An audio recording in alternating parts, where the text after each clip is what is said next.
In this mini lecture, we're going to look at the place and price pieces of the marketing mix. All right, so let's start with place, also known as distribution. So distribution is just delivering the right product to the right person at the right place and at the right time. The channel of distribution looks at the process that links the producer to the end consumer, and then the actual physical distribution is how that product moves through that process. So let's take a look at that a little further. These are some very common marketing channels for consumers. So we always have our producer and we always have our end consumer. Whenever there's something in the middle here, we call that an intermediary.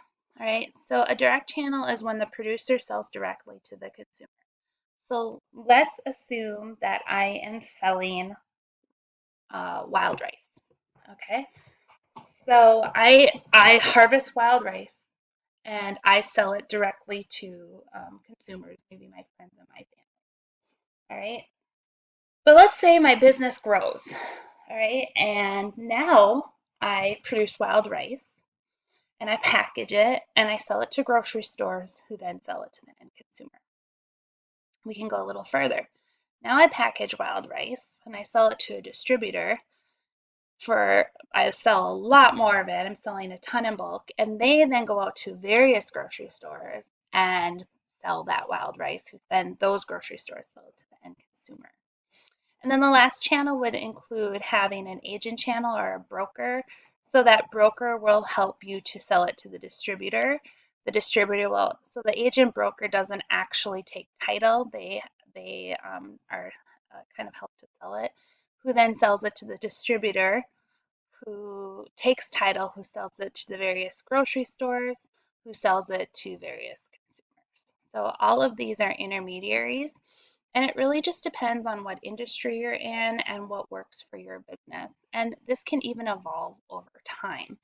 What's important to note is that every time you have another intermediary, each of those people needs to make a profit. So when you're thinking about, okay, I'm selling wild rice right now, maybe I harvest it and I sell it for $8 a bag. Well, if I have a retailer in there, now I harvest it and I maybe have to sell it for $4, and then they sell it for $8. So every time you have somebody in the middle, they're taking a cut of those profits. All right, so there's different types of distributors, and we kind of talked about this already. So a wholesaler buys products from the producer and sells them to other businesses. So a merchant wholesaler will actually take possession, where an agent and broker doesn't. A full service merchant will actually provide some additional services where a limited service merchant won't. You can read a little bit more about these or research them. What's really important to understand is what a wholesaler is. All right. So we all are very familiar with retailers. They're distributors who sell products directly to the end user in small quantities. We use retailers every day, grocery stores, convenience stores. I need to make a Target run today myself. Multi-channel retailing involves providing multiple distribution channels for consumers to buy a product. So for example, if my son wants a new toy, he loves, let's say, dinosaurs.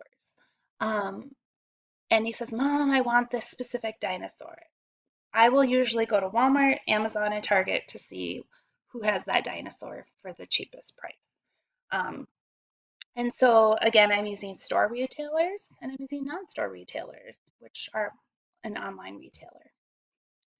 So, what are some distribution strategies of stores? So, there's intensive distribution where we have our products in as many stores as possible. This works really great for convenience products like a Coca Cola. I can buy it in a vending machine. I can get it when I go through the McDonald's drive through. I can get it at the grocery store. I can get it in small quantities, large quantities. You get where I'm going. Next is selective, where we place our products only with a few preferred retailers. So Apple sells at the Apple Store. You can buy it on their website. I believe you can buy it at some of the major retailers, but it's not readily available everywhere. And then exclusive is establishing only one retail outlet. And so, for example, a Tiffany and Company jewelry, you can buy it at a Tiffany and Company store. I'm not sure if you can buy it at any other retailer. Recently, I was looking at the Target toy catalog, and they're using exclusive distribution for some of their toys. So, for example, again, my son likes dinosaurs. And so there's this specific dinosaur set he wants, and you can only get it at Target. So then I'm going to have to go to Target if I choose to buy that for him. Non-store retailing is online retailing, vending, direct selling, anything where people aren't going to a physical store. This can also include multi-level marketing, where you hire independent contractors to sell products. So things like I have a lot of Pampered Chef. So if I want in my kitchen, it's kitchen tools. So if I want something from Pampered Chef, I have to call a consultant to get it. Another example is I do the Beachbody workouts, and so the only way I can get Beachbody workouts is to buy it from somebody who sells Beachbody workouts. So some examples. We see this all the time. A lot of our protein shakes and health shakes, like Herbalife, are multi-level marketing.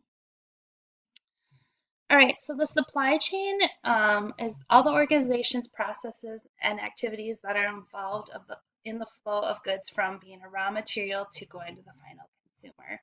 And so supply chain management is just planning and coordinating that. And logistics focuses on the tactics involved in moving the products along that supply chain. So what trucking company do I use? Am I going to send it via um, air or rail, or is it actually going to be put on a ship? And so that's what that process looks like. All right, let's move on to the next P, which is pricing strategies. So we're always looking at evaluating and refining our pricing strategies to make sure we're being profitable, to make sure we're meeting our sales goals, to make sure that um, we're comparable to our competition, to make sure that it aligns with our brand. So we might, if we have a luxury brand, we're probably going to charge more because people expect that if it's a luxury item, it should cost more.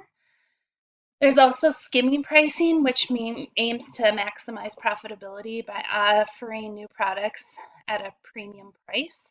We see this a lot in like the prescription drug market where they get a patent and then they could charge more because it's a new drug and nobody else has it. So some other pricing strategies are penetration pricing, so where we try to capture a lot of market by having the lowest price. Um, if you've ever heard of Little Caesars, they're a pizza company and they sell their pizzas for $5. The idea is that they have a really low profit margin, but they're selling such a large quantity because of the low price that they can have that low price. Everyday low pricing is kind of what Walmart uses. Walmart actually achieves a lot of their low pricing because of their logistics. We can talk about that some other time, or you can research that. So everyday low pricing is a long-term discount pricing. It kind of says it'll always be this price. We're not going to offer sales. This is just the lowest price because that's our pricing model. So that works well for Walmart. For the most part, that's what they use. They do have their rollbacks, but JCPenney tried to utilize this, probably like 15 years ago, maybe 10 to 15 years ago. And it didn't work for them because their customers were so used to getting a sales price that they had to go back to their original strategy.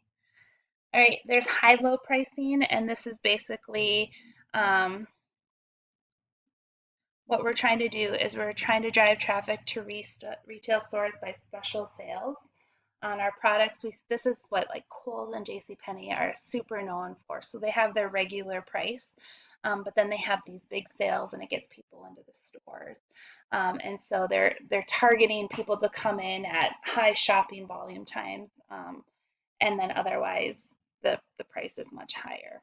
And then a loss leader is actually having a few items that are actually below your cost in order to drive traffic down. You'll see this at the holidays when companies have really, really cheap prices, like retailers have really, really cheap prices on just a couple items to get you into the store. And the idea is that once they get you in the store, they lose a few dollars on that item, but you'll end up spending so much more because they got you in there. It's like you can never go to Target and just buy one thing, right? Or maybe that's just me. All right, so that is just a really basic overview of the place or distribution as well as pricing strategies. Thank you.